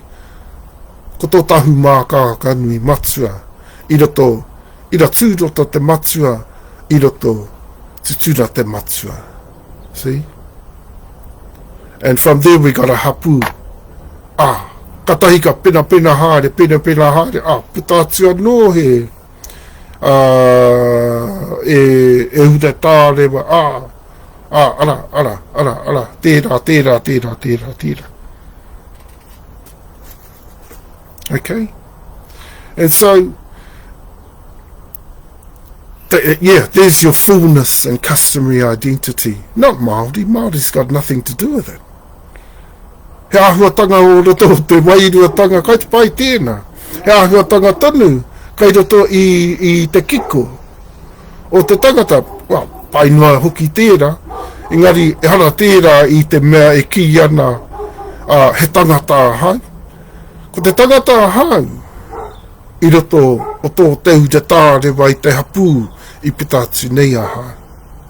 See? And not of the dust of the makenui either. Ana tērā, i te mea tika hei kawe nei i te tūākiri o te tangata kai te he tērā. Okay, and all of our seniorships in the country agree to that. All of our seniorships in the country agree to that. That no such thing as Māori identity beginning from there. And we know that Tupuna agreed with this build of Māoriness that started to bring some resurgence of unity in the country. We know that. We know how important that is. But we look at the origin of it. Is it befitting? And if you have a good look, kai te he koutou. Koutou who think, ko te katoa nā e ki ake atu ana. Tā te Māori, ko te mea tika, kai te he tēnā. Okay? Tino he. Tino he ki tā te kuna i awaru. Okay? Yeah, that is a part of us, but yeah, the fullness of tuākiri comes from our hapu. Okay, and we need to think very, very carefully about those sorts of things when we're talking about tuākiri, tuturu, toto tuturu, and all those sorts of things from a customary basis of things. Okay? So hopefully that helps muaupoko. Hopefully that helps muaupoko as well. Now, let's get on to PaeperaKoroutu. Now, the reo hapu, e tātou mā, we've been holding that up because we know that some of the super tribes in the country have been misusing it. Okay? Even though it's only biblical, we understand that some are trying to use it as a way of utilizing it as reo that is theirs. Which is not really right when you think about it. That's not really right. You can't claim this reo if you're not Tahumaakaakanuimatua. Reo hapu is reo hapu iwi. So that's definitely originated from Tahumaakaakanuimatua. That could be from no other iwi. Okay? So you can't take this reo on, it's biblical reo, and then state to everybody, no mātou ke tēnei reo. That's not true. That's not true. You can't do things like that, and in fact, it is unlawful to do things like that. So that's why we've held up on things, and we may be giving out a bit too much, and people taking too much advantage of it. That's other super tribes, and so we've become a little bit more sparing and controlling of it. So we're controlling the output so that people don't get carried away. Go, oh yes, we can use this reo and tell others that it's ours. That's not what we gave it out for. We gave it out for the biblical reasons that we wanted to share it out with the Ōrero Uwhakeia when it's time to start to translate that. But we did not give it out. So that people could, from a super tribal point of view and a super tribal worldview, with any acceptance that tikanga tika me tikawa did not apply. That's not true. That's not true. It still does apply from a super tribal entity point of view, from a hapu iwi point of view. Okay, so please, those super tribes in the country, get that right and backtrack on that. What do you call that? Rescind, or reverse, all that sort of thing going on out there, and then we'll be a lot happier with that. Okay? And aroha mai, anybody out there who felt responsible and sort of wondered what was going on and thought it was them, no, it was other hapu iwi, yeah, that we've been worried about. They didn't know, but we knew what was going on within their hapu iwi with regards to our reo. Now, though they can use it biblically, obviously they don't know how to use a hapu, a reo hapu iwi reo. They don't know how to use one. Otherwise they wouldn't have claimed it like that amongst super tribes. Okay, you can't do that. That's like making a patent over something and then someone else coming in and patenting it for themselves. You can't do that. You can't do things like that. Same thing.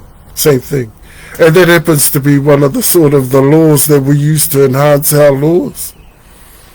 And it's a hard case. A lot of the laws that we've enhanced within our hapu iwi are laws that are good laws, but still need those enhancements to advance them, to be more helpful in the modern day, and also to take us forward. Okay, so things in the future can work a lot better. We can organise around them a lot better, and our people can cope with them a lot better and work around things a lot better. But why? Because we're more organised in a, how can I say that, with lawfulness in mind. Okay? E tatama? Alright, and now PaeperaKoroutu, let me just open up into our PaeperaKoroutu, and I'll get to see whether I got the three mauni. Hang on, let me use the other one there. Think you know the 70s? Hey. Name this TV show. No. Yeah.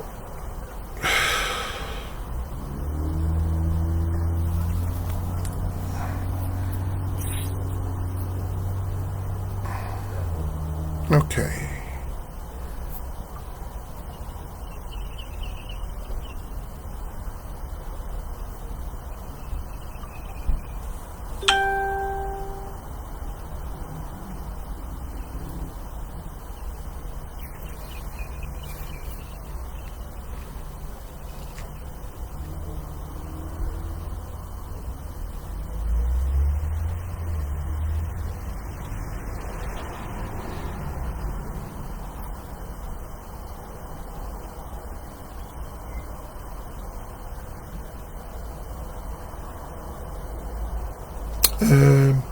Where are we? Oh, here we go. Alright, yeah, well, let us get back into that awesome kōrero of the from the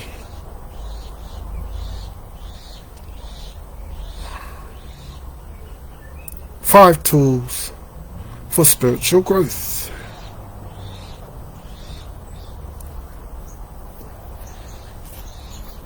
You'll see if I got them right, the last three.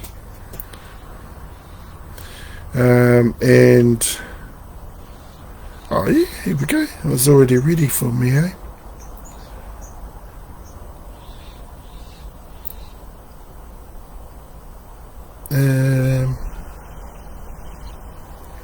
Are these the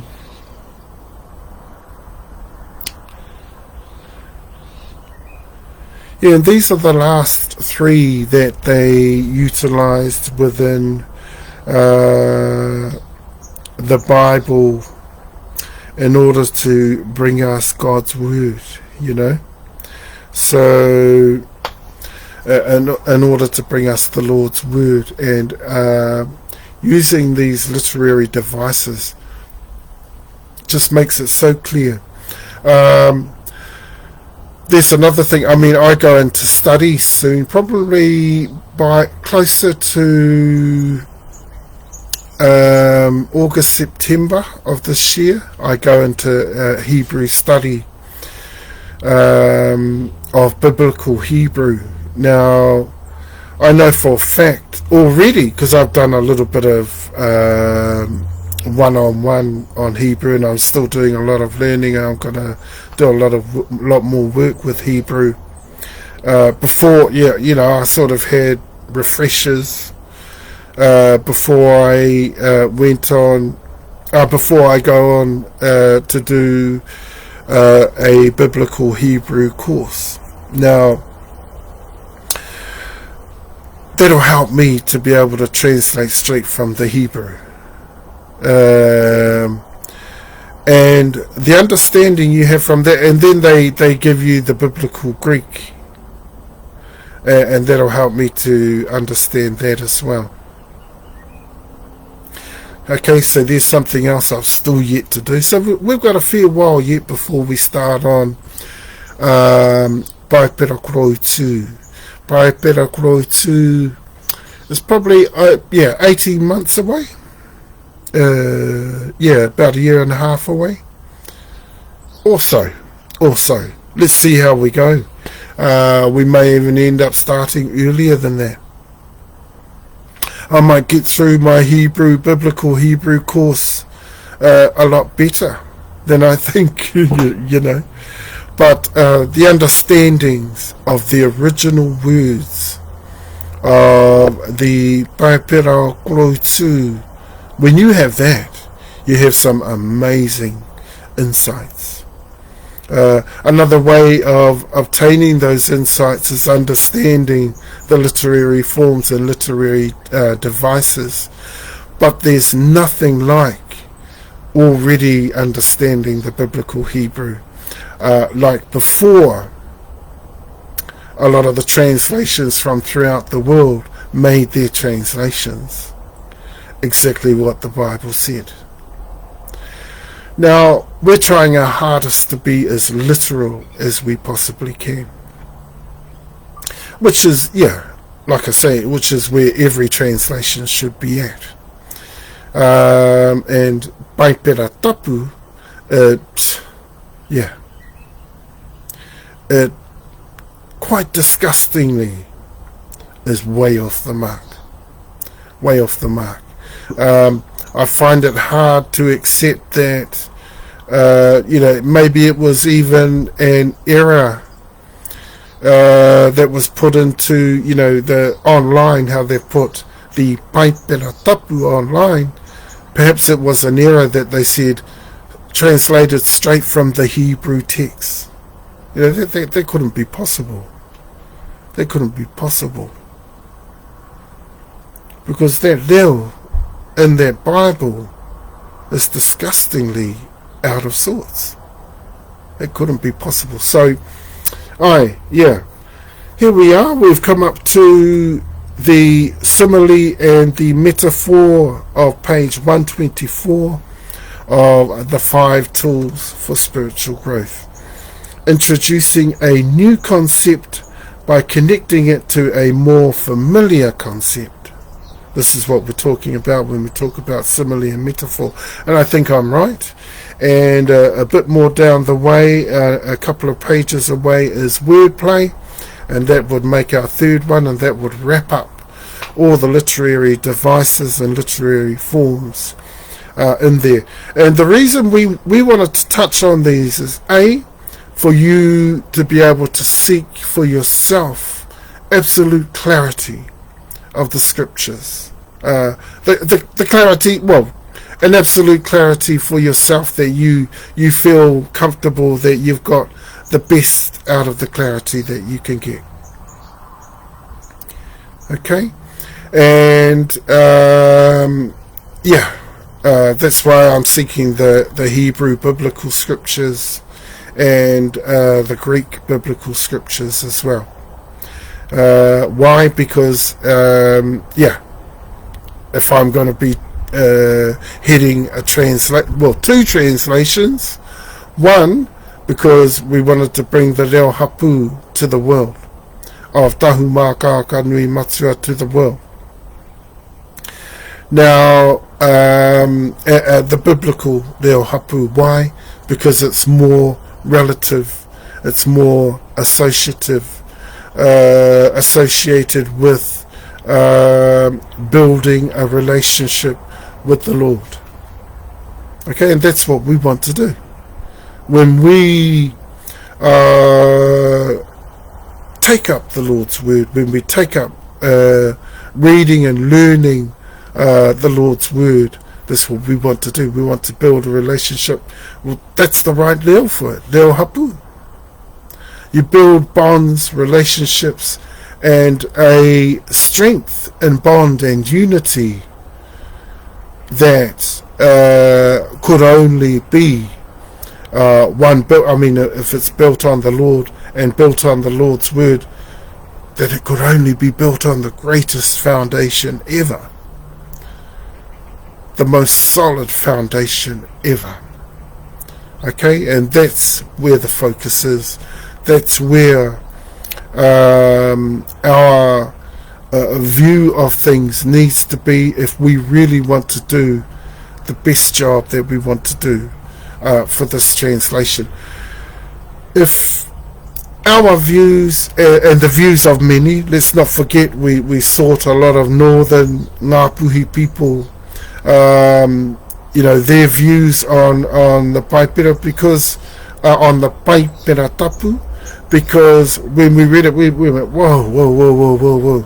And we asked people up there, why is the PaeperaTapu like that?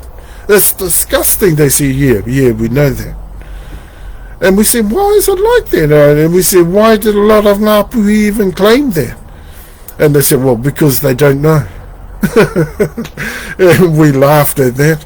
And they but not to belittle them, but because they were, it sounded like they were taking the mickey out of them. But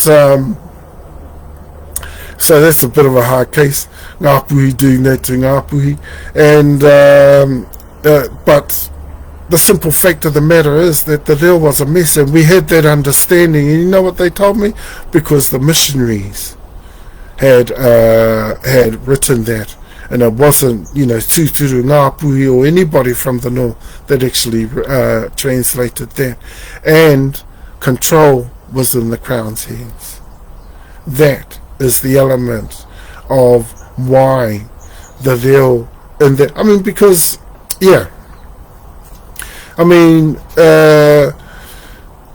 to tackle even the PaeperaTapu, I don't think the missionaries, we don't think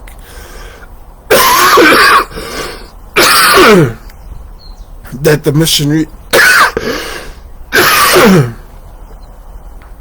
the missionaries were even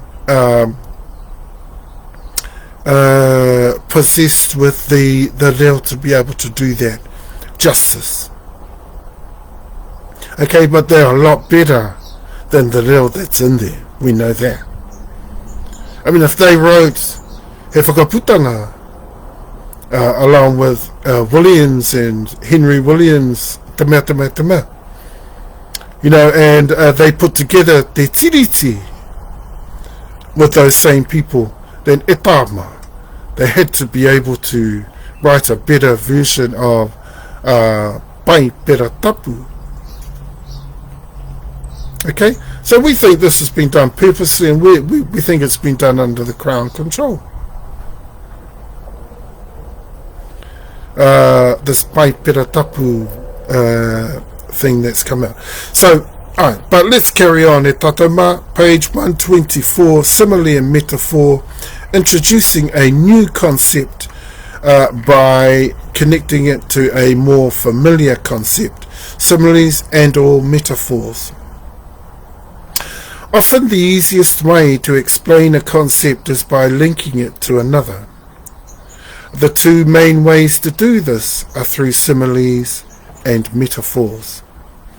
In English, a simile links two concepts together by using the words like or as. If we say a room is, quote, cold as ice, unquote, or, quote, hot like an oven, unquote, we're using similes. A metaphor is a simile that doesn't use connecting words. It just presents two ideas as if they were the same thing.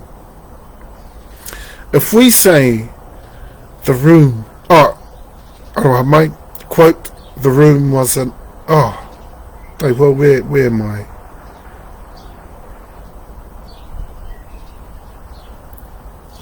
am I? If we say, quote, the room was an oven, unquote, or that it was, quote, made of ice, unquote, we're using metaphors. The room isn't actually an oven or carved from ice. It just gives us a sense of what it feels like. Okay? Other metaphors include phrases like, quote, drowning in a sea of grief, unquote, quote, a heart of gold, unquote, quote, all the world's a stage, unquote, and, quote, you are my sunshine, unquote. None of these are literally true, but they explain one idea by connecting it to a feeling or experience we already understand. Okay, examples of simile. God used two similes in condemning the leaders of his people. Quote, the princes of Judah are like those who remove a landmark. I will pour out my wrath on them like water, unquote. Hosea 5:10. Or Hosea 5:10. Jesus accused the Pharisees of being, quote, like unmarked graves, and people walk over them without knowing it, unquote. Luke 11:44 ESV, from the ESV. During his vision, John saw, quote, something like a sea of glass mingled with fire, unquote, from Revelations 15 verse 2. Page 125, examples of metaphor. Isaiah told God, we are the clay, and quote, we are the clay, and you are our potter, and all we are the work of your hand, unquote. Isaiah 64:8.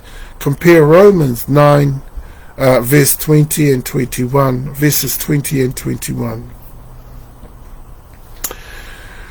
David called God, quote, my rock and my fortress, unquote, which is in Psalm 18 verse 2.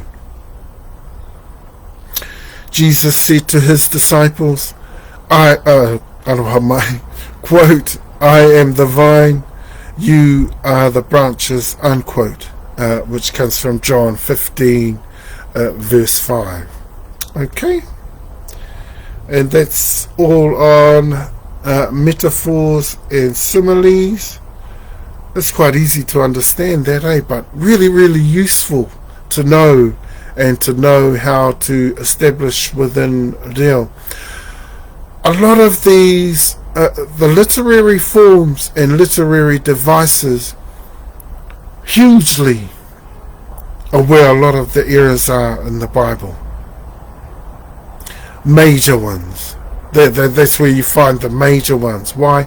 Because the reo doesn't do any of the literary forms or literary devices, except for maybe similes and metaphors. You get similes and metaphors, you get some imagery, it's not too bad, but most of it is unclear. very unclear. There's also a mix of use of words, use of phrases, and different